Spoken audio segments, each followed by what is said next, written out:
Los dinosaurios dominaron la Tierra durante 150 millones de años. Sobrevivieron, evolucionaron y se extendieron rápidamente. Y después, misteriosamente, desaparecieron.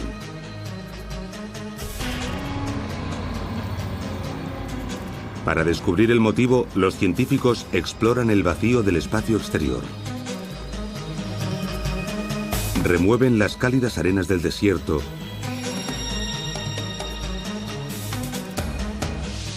y sondean las profundidades de los océanos.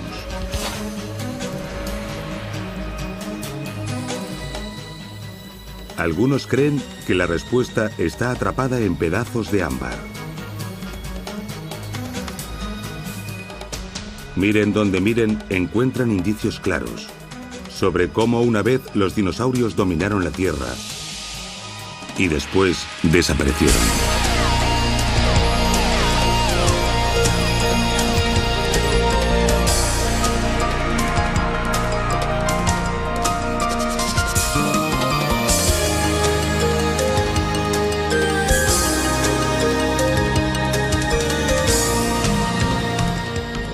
Dinosaurios por dentro y por fuera.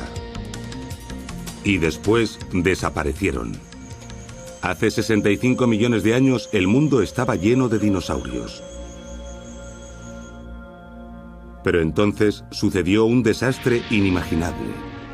Un asteroide gigante se acercaba a la Tierra con una velocidad de unos 100.000 kilómetros por hora. Impactó contra la atmósfera y se estrelló en el planeta.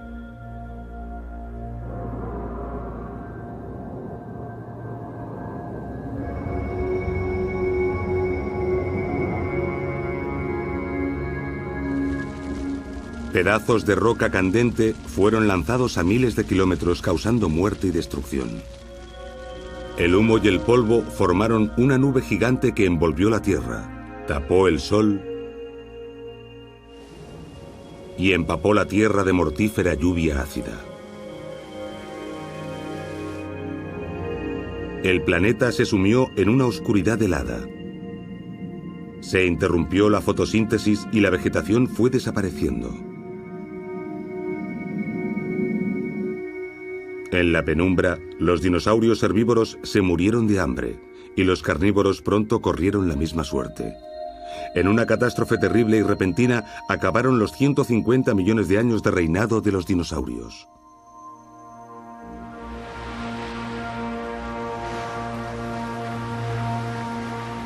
Es una historia convincente y popularmente se admite. ¿Pero es realmente así como sucedió? Muchos científicos creen que esto solo es parte de la historia. Creen que el mero impacto de un asteroide no pudo causar la extinción de los dinosaurios. Su cruzada por encontrar un factor letal escondido los ha llevado a buscar en los lugares más improbables, incluso en el fondo del océano. Hoy, un equipo de investigadores se dirige hacia la costa de México a bordo del JOIDES Resolution, que antes fue un barco de perforación para buscar petróleo y que ahora se ha convertido en el laboratorio flotante más importante y con la tecnología más sofisticada del mundo. El oceanógrafo Haraldur Sigurdsson, de la Universidad de Rhode Island, lleva a su equipo cerca del lugar del impacto del asteroide, ahora parcialmente sumergido en el mar. Está convencido de que la única manera en que el asteroide podría haber eliminado a los dinosaurios sería si se hubiera estrellado en una superficie realmente excepcional. Para probarlo, busca algo extraño en los sedimentos del lugar donde impactó, algo que hiciera que los efectos de la explosión fueran más mortíferos para los dinosaurios que el propio impacto. El equipo usará la sonda perforadora del barco para extraer estrechas columnas de muestras de sedimentos del suelo marino. Cada columna está formada por decenas de capas del lecho marino que se acumularon gradualmente durante millones de años.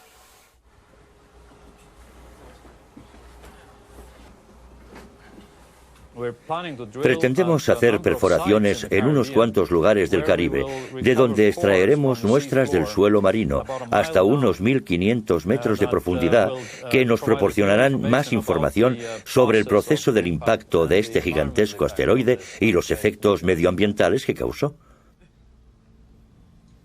A bordo hay 10 laboratorios con las más modernas tecnologías, donde los científicos podrán analizar la composición química de las rocas y la arena de las muestras.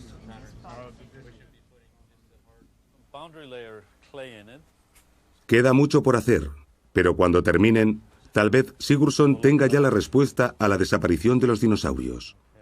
Es un misterio que los científicos han intentado desvelar desde que se descubrieron los dinosaurios. El naturalista británico Richard Owen ideó la palabra dinosaurio en 1842 y también propuso la primera teoría para explicar su extinción. Él creía que en la era de los dinosaurios hubo una disminución en la cantidad de oxígeno.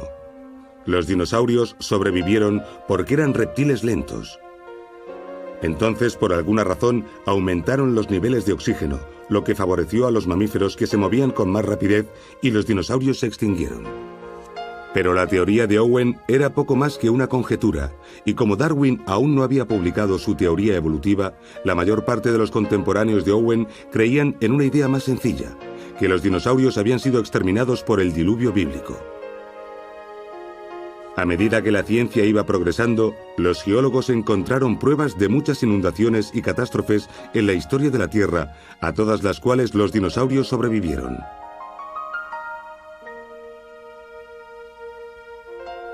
A finales de siglo apareció otra idea, que los dinosaurios, como todas las otras criaturas extinguidas, habían tenido que desaparecer para dejar lugar a especies más avanzadas.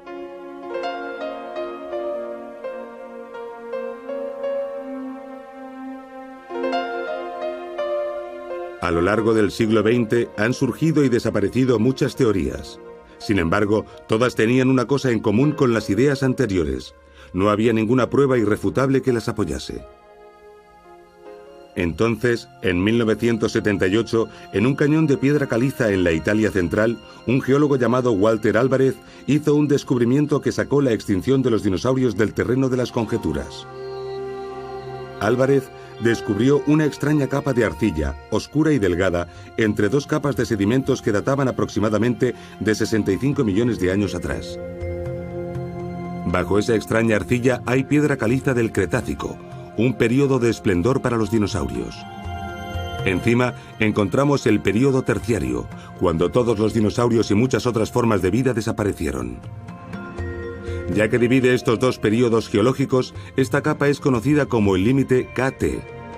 Se usó la K en vez de la C porque esta ya había sido usada para describir otro período geológico. Álvarez se llevó una muestra de la fina capa de arcilla al laboratorio para analizarla. Allí, su equipo descubrió algo extraño. Tenía más de 30 veces la concentración normal de un raro metal llamado iridio. Lo que aún resultó más extraño es que otros investigadores pronto encontraron la misma capa de arcilla en lugares de todo el mundo, siempre con alto nivel de iridio. Entonces, con la ayuda de su padre, que había ganado un premio Nobel de Física, y otros colegas, Álvarez presentó una nueva teoría muy osada. Como el iridio es un material escaso en la superficie de la Tierra, pero común en los asteroides, dedujo que hacía 65 millones de años un asteroide de unos 10 kilómetros de diámetro se estrelló contra la Tierra y se vaporizó, envolviendo el planeta con nubes ricas en iridio y otros minerales. Como este fenómeno coincidía con la extinción de los dinosaurios, desarrollaron la teoría hoy en día ampliamente conocida de que la repentina muerte de los dinosaurios fue causada por un asteroide. Pero los reticentes se apresuraron a destacar que el iridio en esa concentración no solo se encuentra en los asteroides, sino también en el núcleo de la Tierra. Por lo tanto, tal vez la nube de polvo fue arrojada por erupciones volcánicas. Los científicos sí han encontrado pruebas de extraordinarias erupciones de lava en la India que coinciden con la extinción de los dinosaurios. Pero no está claro si las erupciones fueron de suficiente magnitud para causar su extinción a nivel mundial. Mientras tanto, si Álvarez y los que le respaldaban querían demostrar su teoría, tenían que encontrar un cráter muy extenso en algún lugar de la superficie terrestre. Según sus cálculos, debería medir unos 180 kilómetros de diámetro y tener una antigüedad de 65 millones de años. Pronto apuntaron varios candidatos, uno en Canadá y otro en Iowa. Pero el cráter canadiense era demasiado antiguo y ninguno de los dos llegaba a las dimensiones requeridas. Entonces, en 1990, se descubrió el cráter que se escondía justo ante las costas de la península del Yucatán en México, en el Mar Caribe. Su nombre era Chicxulub. Aunque se había encontrado el cráter, aún quedaba una pregunta crucial. ¿Fue el impacto suficiente para causar la extinción de los dinosaurios y la mitad de la vida en la Tierra? El equipo a bordo del JOIDES Resolution tiene la misión de demostrar que no lo fue. Su director, Haraldur Sigurdsson, cree que también intervinieron otros elementos. Su equipo se encuentra aquí en el Mar Caribe para analizar sedimentos del KT que rodea al sumergido cráter Chicxulub. Esperan encontrar pruebas de que las capas rocosas contra las que impactó el asteroide eran ricas en azufre, lo que habría podido empeorar lo que pasó después de la explosión. El barco de investigación no perforará en el cráter en sí, sino en varios puntos de su periferia. Cuando el asteroide impactó, primero proyectó densa roca candente y rocalla a miles de kilómetros antes de que las partículas más pequeñas quedaran flotando en la atmósfera. Lo que interesa a Sigurdsson son los materiales más pesados que fueron proyectados en el KT.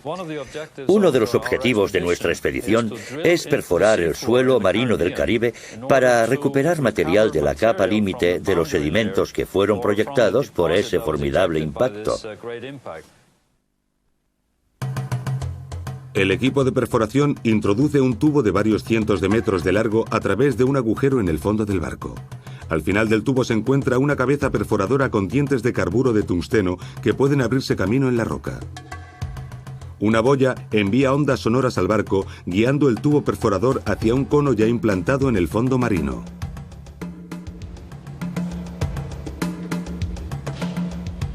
Para alcanzar 1,5 kilómetros de profundidad, tienen que montar el tubo a bordo, uniendo secciones de unos 28 metros una a una.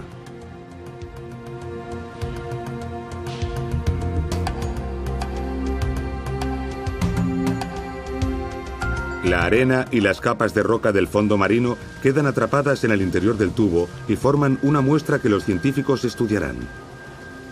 Para conseguir una sola muestra se tardan 4 horas.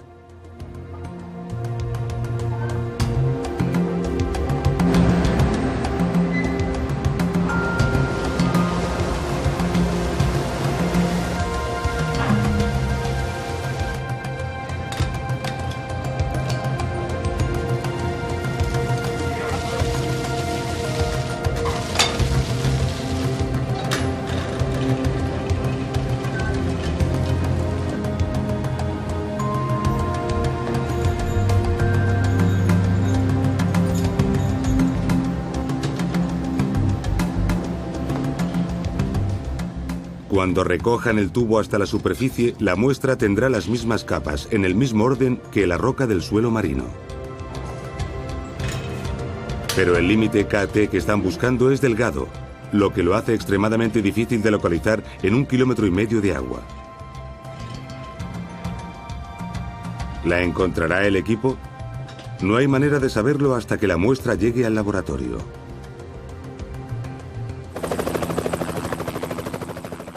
El equipo que está a bordo del JOIDES Resolution espera ansiosamente la llegada de una muestra que contiene sedimentos del suelo marino. Si contiene la importantísima capa del límite KT, empezarán a buscar pruebas de que el poder aniquilante del asteroide que eliminó a los dinosaurios se vio ampliado porque colisionó sobre rocas ricas en azufre.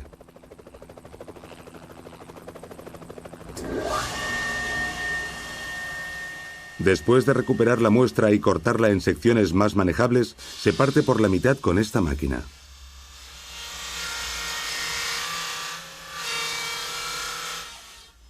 Una mitad se guarda para estudios posteriores y la otra mitad va directamente al laboratorio de a bordo. Bueno, mira lo que tenemos aquí. Parece una buena muestra. Ahora, Haraldur Sigurdsson y su equipo pueden examinar la muestra para ver si contiene la arcilla oscura de la capa límite. La perforación ha sido un éxito. Esa capa está justo en el medio de la muestra. Para averiguarlo, tendríamos que conseguir una muestra de aquí abajo. Ya veremos, podría estar aquí arriba también. Un extremo pertenece al período Cretácico, cuando los dinosaurios aún vivían. El otro pertenece al Terciario, después de que se extinguieran. Y entre los dos está la capa Kate, que indica los últimos días de los dinosaurios sobre la Tierra. Pero Sigurdsson quiere estar completamente seguro. Tiene que cerciorarse de que realmente ha encontrado restos de roca procedentes del impacto. Para eso, estudiará una muestra bajo el microscopio para buscar los signos inequívocos de la explosión de un asteroide.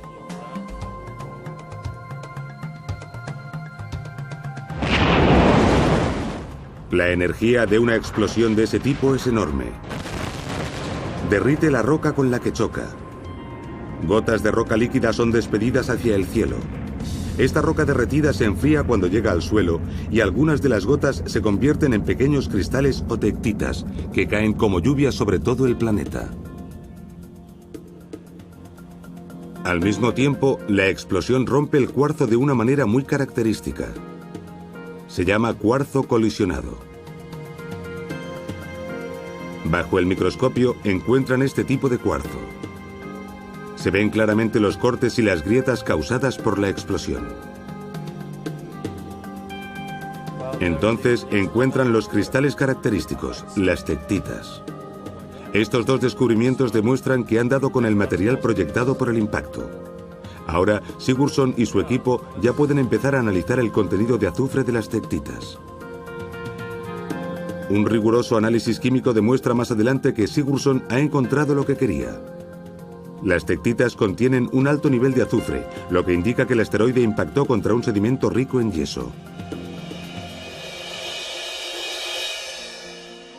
Según Sigurdsson, la energía del impacto vaporizó el yeso y lo convirtió en una gran nube de dióxido de azufre. Cuando se dispersó por las capas altas de la atmósfera, se convirtió en ácido sulfúrico y las partículas de ácido sulfúrico actuaron como billones de lentes que reflejaron la luz del Sol lejos de la Tierra. Este velo mortal había bloqueado el Sol de una manera inimaginable hasta el momento. Durante un año entero, el mundo debió de ser oscuro y helado, lo que no dejó ninguna posibilidad de supervivencia a los dinosaurios. Fue un golpe del destino casi increíble que el asteroide impactara donde lo hizo. Fue como si una bomba hubiera caído en un polvorín. Lo que es aún más sorprendente es que menos de un 1% de la corteza terrestre contiene esta clase de roca rica en azufre. Si el asteroide hubiera impactado en cualquier otro sitio, tal vez los dinosaurios habrían sobrevivido. En el laboratorio del barco, el equipo encuentra indicios del efecto del impacto sobre las criaturas que vivían en el mar, donde aparentemente desapareció más vida que en la Tierra. El paleontólogo Stephen DeHaan, de la Universidad de Rhode Island, puso piedra caliza de la muestra bajo el microscopio. Si miramos la roca procedente de debajo del área de impacto, vemos los esqueletos de pequeños animales que flotaban en la superficie del océano alimentándose de fitoplancton. Esta roca está formada casi en su totalidad por esos esqueletos. En esta foto probablemente tenemos 8 o 9 variedades. Pero solo 1 centímetro por encima de la capa del impacto aparece un mundo totalmente diferente. Vemos una roca con solo unos pocos animales dispersos. Estos 3 puntos de aquí forman el esqueleto de una de las pocas especies que sobrevivieron al impacto. Con anterioridad, el océano estaba repleto de todas estas otras variedades, pero después no quedó nada. De esta manera, un océano rebosante de vida se volvió árido y vacío. Una desgracia cósmica cambió para siempre la vida en la Tierra.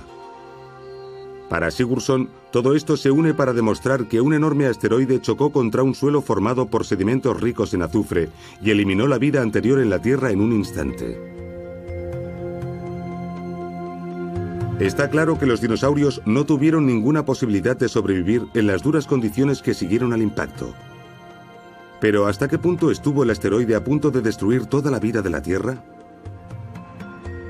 Encontramos pistas que revelan la magnitud de la devastación enterradas en las desoladoras tierras yermas de Dakota del Norte. Aquí, en verano, las temperaturas pasan de los 40 grados a la sombra y feroces tormentas fustigan la arena. Pero los científicos acuden aquí porque esta zona contiene restos muy bien preservados del final de la era de los dinosaurios. Hoy, un equipo parte para estudiar con más detalle esos restos.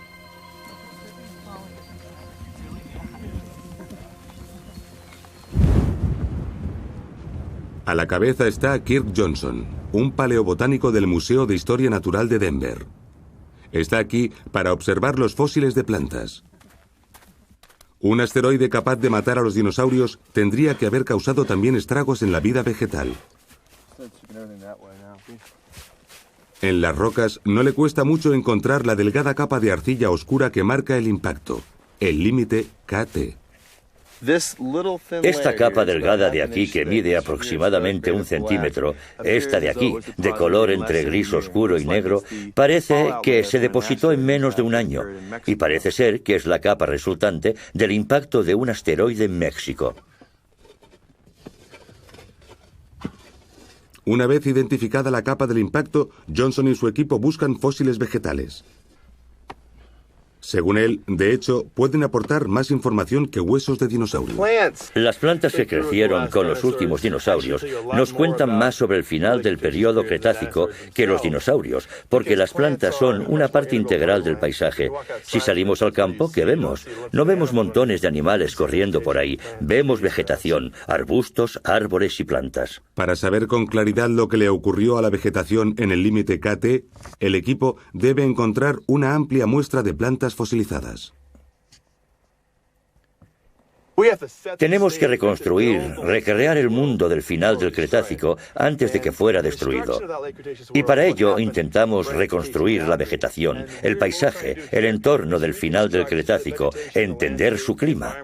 Y después lo que hacemos es subir un poquito más, cruzamos el límite KT y hacemos lo mismo a principios del período terciario y comparamos el antes y el después. El equipo empieza trabajando con sedimentos de finales del Cretácico, justo el momento anterior al impacto. Pronto descubrirán en qué tipo de paisaje merodeaban los dinosaurios y qué pasó con él cuando impactó el asteroide.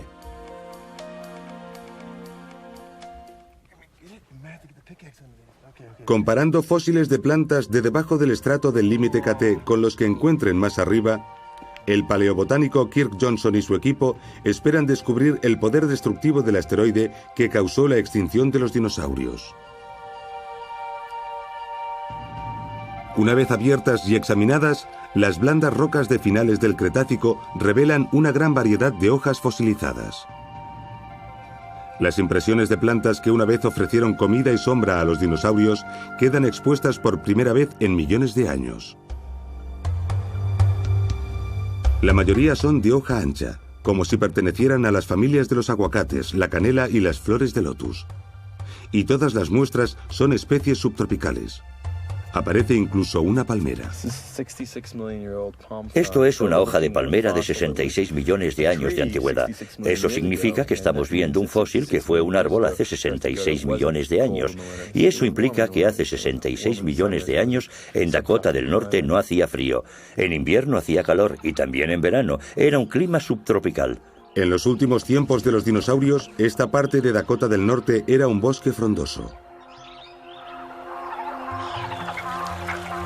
Y la piedra arenisca en la que se encuentran los fósiles indica, según Johnson, que una vez corrió un río por esta zona. Los fósiles se formaron cuando las hojas cayeron en el río y fueron enterradas por la arena. Con el tiempo, el río se secó y las capas arenosas se convirtieron lentamente en roca, a la vez que ciertos minerales entraron en las hojas y las fosilizaron. Lo que queda millones de años después es información sobre el paisaje verde y húmedo en el que vivieron los dinosaurios. Pero entonces impactó el asteroide y todo cambió. Después del límite, la diversidad de especies vegetales cae en picado. A partir de ahí, es realmente una zona yerma y árida. Bueno, aún hay bosques, pero solo tienen 5 o 6 tipos de plantas. Aquí abajo, en el Cretácico, hay 60 o 70 especies. Después de recoger más de 20.000 hojas fosilizadas de debajo y encima del límite KT, Johnson calcula que el 80% de la vida vegetal de este lugar desapareció tras el impacto, lo que prueba que el asteroide no solo eliminó a los dinosaurios, sino también ecosistemas enteros. Y sin embargo, aún queda un misterio. Muchos animales pequeños sobrevivieron a la crisis. Al contrario que los dinosaurios, los fósiles de estos seres aparecen por encima del límite KT.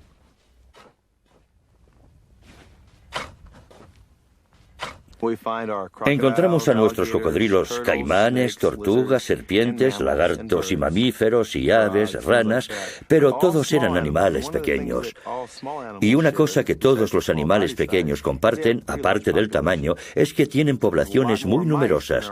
Así, hay muchos más ratones que elefantes, por ejemplo, y este es uno de los factores que volvió vulnerables a los dinosaurios, ya que eran animales muy grandes y en consecuencia tenían una población relativamente pequeña. Por lo tanto, ¿reside la solución simplemente en el gran número de pequeños animales? ¿Lo que garantizaba que algunos iban a sobrevivir a las duras consecuencias del impacto? ¿O hubo algún otro factor? Aún hoy, el enigma de los dinosaurios queda sin resolver. Los científicos siguen discutiendo arduamente las causas. La teoría del asteroide puede ser muy extendida, pero muchos no la aceptan. Siguiendo las investigaciones, han encontrado pistas que insinúan la existencia de otros agentes que pudieron intervenir y que ofrecen explicaciones sobre por qué algunos animales sobrevivieron.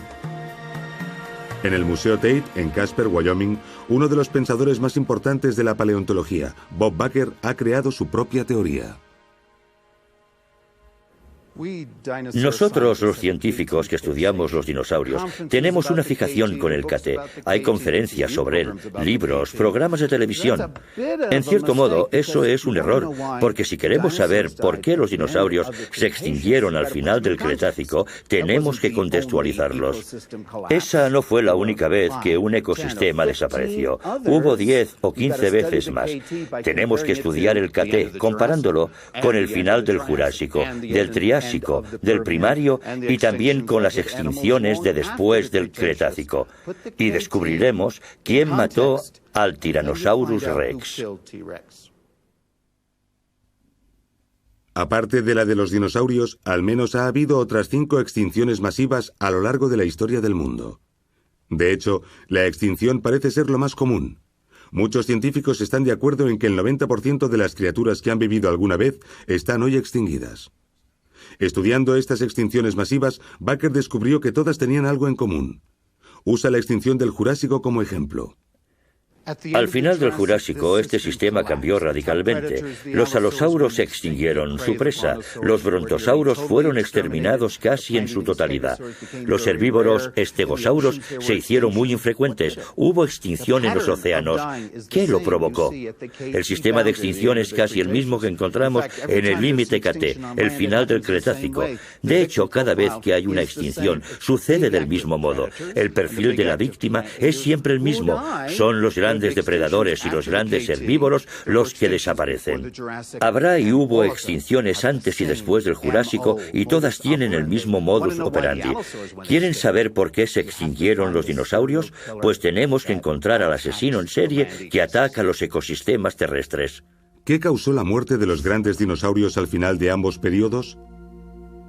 Según Baker, cada extinción ha coincidido con una disminución del nivel global del mar, lo que dejó puentes que comunicaban continentes anteriormente aislados.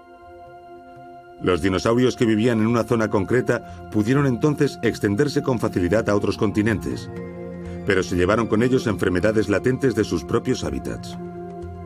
Cuando entraron en contacto con grupos de dinosaurios de otros hábitats, se podrían haber transmitido estas enfermedades.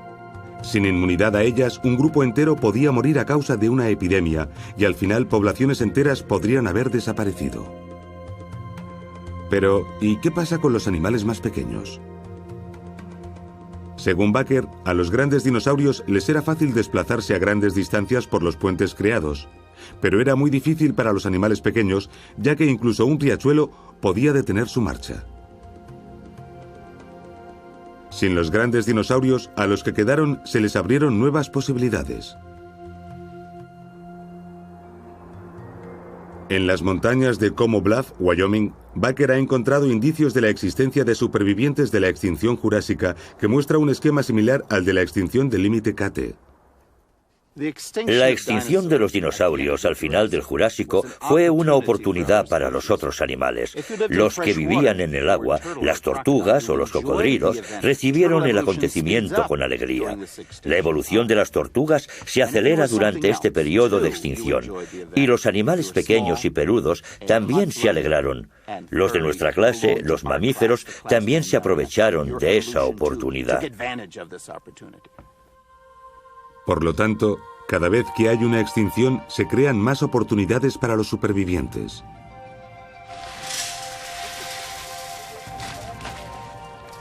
Para otro científico, las criaturas que sobrevivieron al límite Kt proporcionan indicios para otra teoría novedosa sobre la destrucción de los dinosaurios. Él cree que no los mató ni la repentina explosión causada por un asteroide ni una enfermedad, sino algo relacionado con el aire.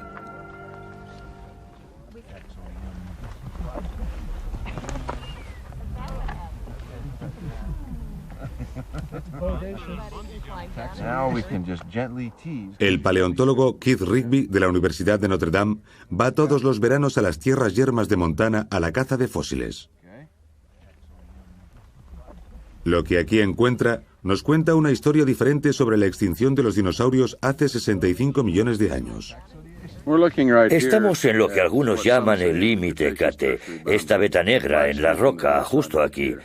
Algunos dicen que aquí es donde un asteroide impactó contra la Tierra, exterminó a los dinosaurios y todo fue eliminado en menos de un día. Lo que nosotros estamos descubriendo es que sucedió de un modo diferente.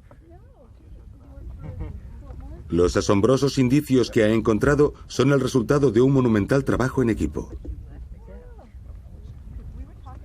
Sus estudiantes y voluntarios no buscan especímenes de museo. Su objetivo es recoger miles de pequeños fragmentos de huesos y dientes de muchos animales.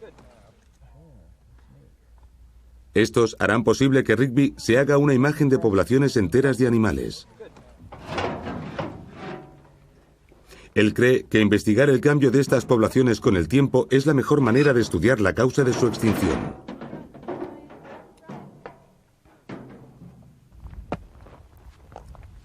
Es un trabajo duro. Todos los días extraen un par de toneladas de tierra con las palas. Pero no se trata de tierra normal. Procede de cerca del límite Kt y contiene cientos de pequeños fósiles.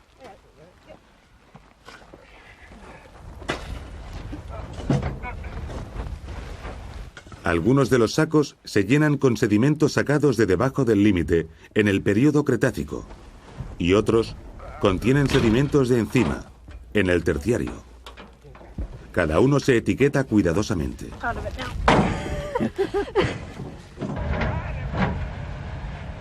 El equipo transporta los sacos a un depósito de las cercanías.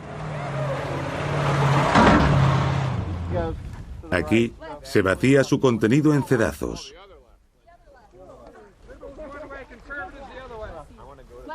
Cada estrato se mantiene separado.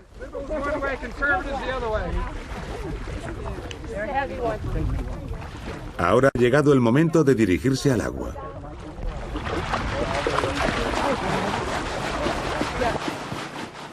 El agua elimina la arena y el barro y solo deja los materiales sólidos.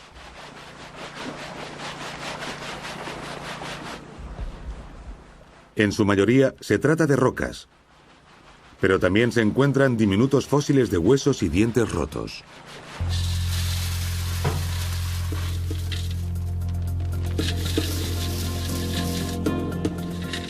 De vuelta a tierra firme, se van sacando los pedacitos de roca y se dejan solo los fósiles.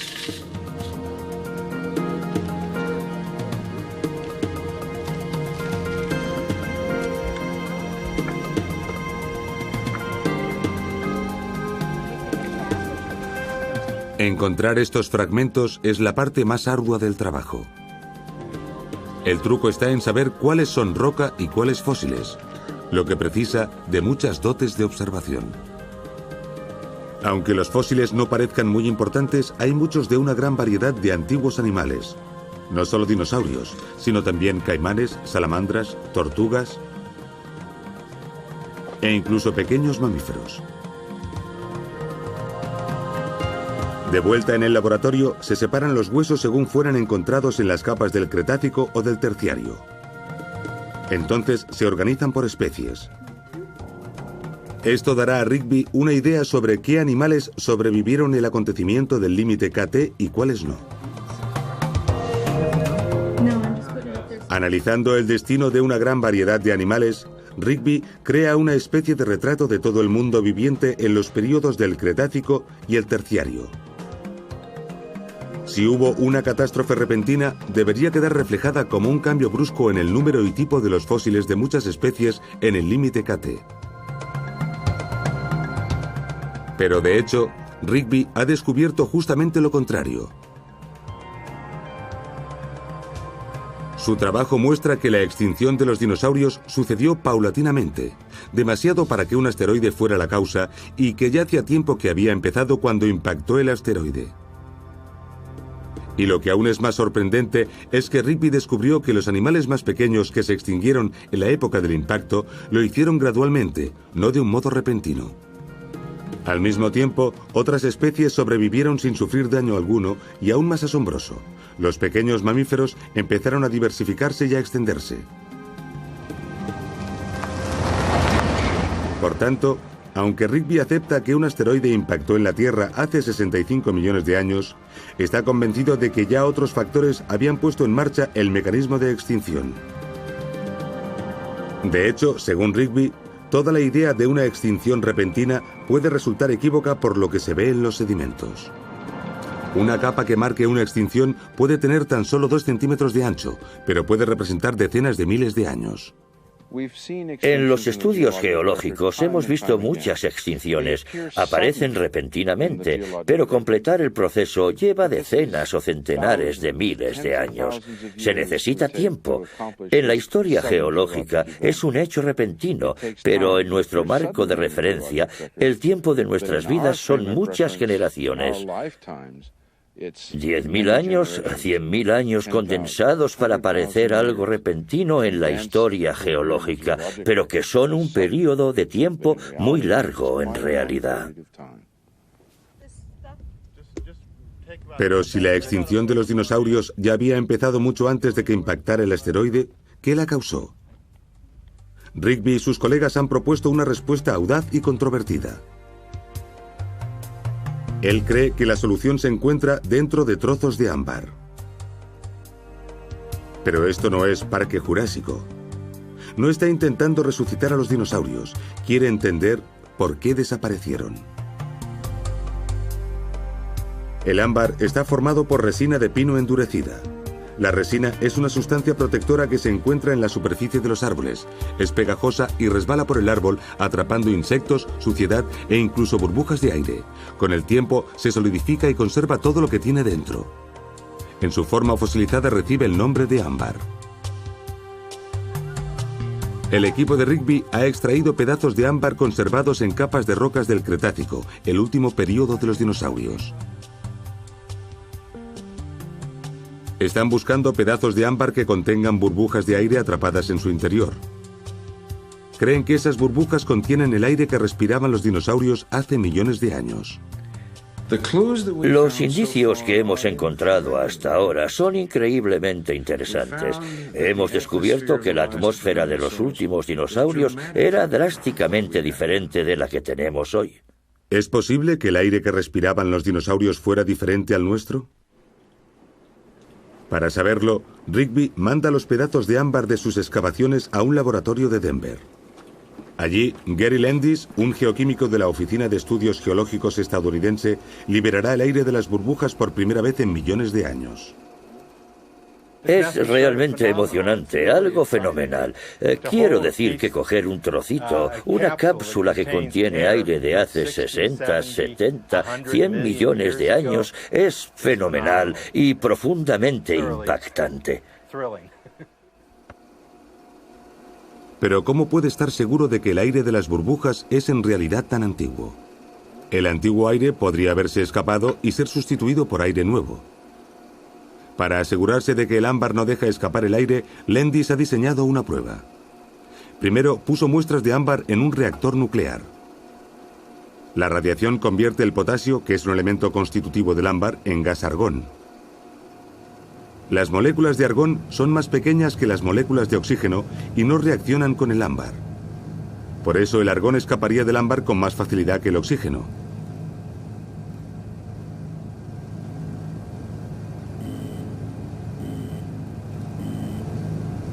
Después de controlar las muestras durante un periodo de 3 años y medio, Landis descubrió que el argón no se filtraba, lo que demostraba que el ámbar era a prueba de fugas. El siguiente paso es liberar el aire para analizar su composición y ver qué secretos nos cuenta sobre la suerte de los dinosaurios.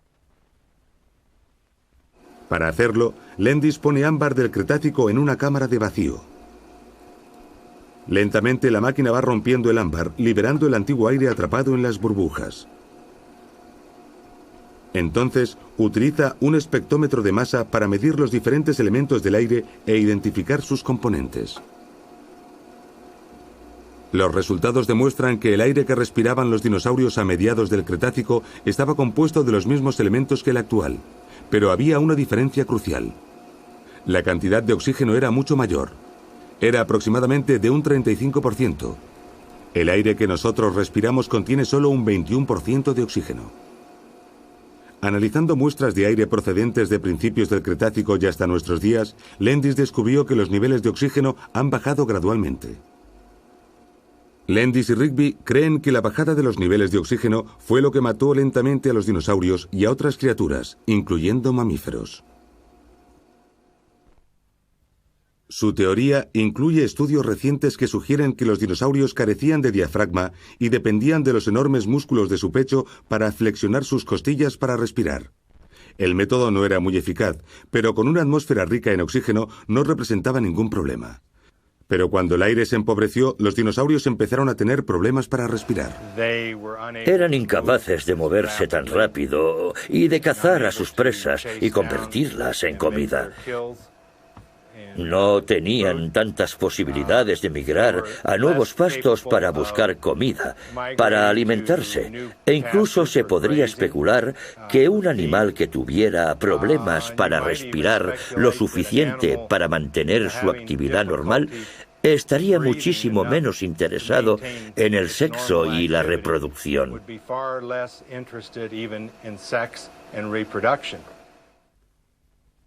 Mientras tanto, los pequeños mamíferos prosperaron. Tenían un diafragma muscular al lado de los pulmones que les ayudaba a respirar el aire que había ido perdiendo oxígeno. Los reptiles más pequeños, sin diafragma, sobrevivieron porque su metabolismo tenía menos necesidades. ¿Pero qué causó la disminución del nivel de oxígeno? Según Rigby y Landis, en el período medio de los dinosaurios, el Jurásico, las masas de tierra se desplazaban con rapidez, lo que causaba grandes erupciones volcánicas y terremotos. La violenta actividad bombeaba en el aire enormes cantidades de dióxido de carbono que los árboles convertían en oxígeno. Era un medio frondoso, rico en oxígeno, en el cual los dinosaurios se extendían sin problemas. Entonces, en el Cretácico, los movimientos de masas de tierra se calmaron lentamente. Con menos erupciones se despedía menos dióxido de carbono. La vida vegetal fue disminuyendo y los niveles de oxígeno bajaron. Lentamente, los dinosaurios se extinguieron. Cuando el asteroide impactó, el daño ya estaba hecho.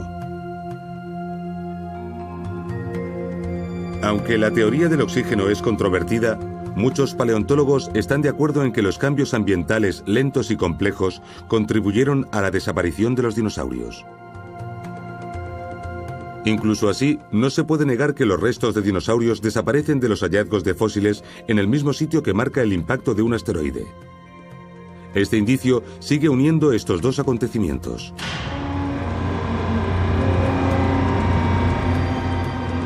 Los enormes cráteres que han dejado cicatrices en la superficie de la Tierra demuestran que fragmentos de roca provenientes del espacio han golpeado nuestro planeta más de una vez. Los científicos que estudian el espacio creen que la idea de que un asteroide mortal cause estragos en la Tierra es una amenaza muy real, incluso en nuestros días. ¿Es posible que la raza humana se convierta en solo una estadística más en la lista de extinciones?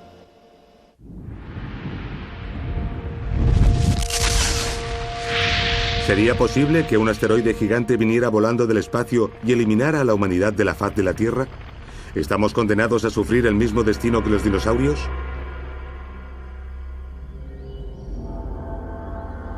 Algunos científicos se toman esta amenaza muy en serio.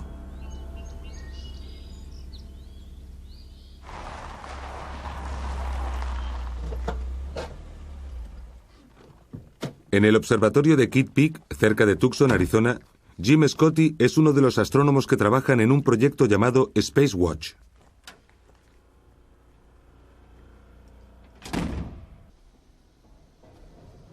El equipo maneja un telescopio que se encarga de detectar los asteroides y cometas que se aproximen a la Tierra.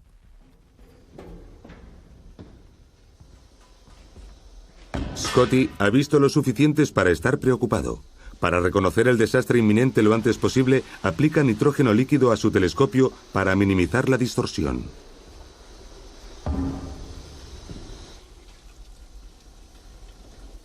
El telescopio va rotando automáticamente toda la noche, escrutando el cielo en busca de asteroides o cometas que puedan dirigirse hacia nosotros.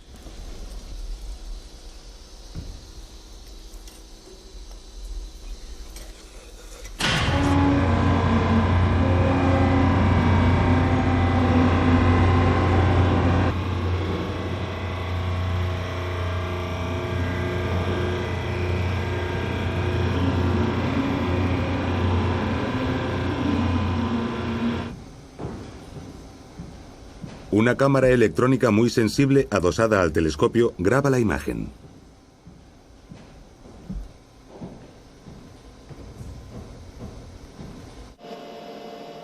Las imágenes son introducidas en un ordenador que detecta el rápido movimiento de los asteroides entre las estrellas y los planetas. En la pantalla de nuestro ordenador, los asteroides del cinturón principal, que se mueven a menor velocidad, quedan indicados con unos recuadros numerados que indican dónde se encontraban en las dos imágenes anteriores. Nuestro programa encuentra los asteroides automáticamente. Encuentra cientos de asteroides del cinturón principal todas las noches, pero nosotros buscamos los asteroides que se mueven con rapidez y que podrían impactar con la Tierra. Por eso, el equipo del proyecto Space Watch solo se preocupa si el ordenador localiza un asteroide solitario que haya sido proyectado fuera del cinturón principal entre Marte y Júpiter y que se dirija a la Tierra. Encuentran aproximadamente unos 3 al mes. ¿Qué posibilidades de recibir un impacto tenemos? De hecho, constantemente impactan meteoritos, comúnmente llamados estrellas fugaces, que son trozos de rocas más pequeños que un asteroide. Pero cualquier cosa que no pase del tamaño de una casa se quemará en la atmósfera. Aproximadamente una vez cada 100 años impacta un asteroide de unos 30 metros de diámetro. Eso fue lo que causó el cráter llamado Meteor Crater cerca de Flagstaff, Arizona, hace 50.000 años.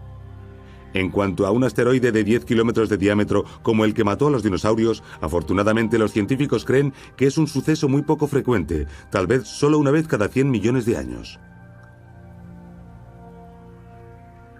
Pero hay otra amenaza que nos debería preocupar: los cometas.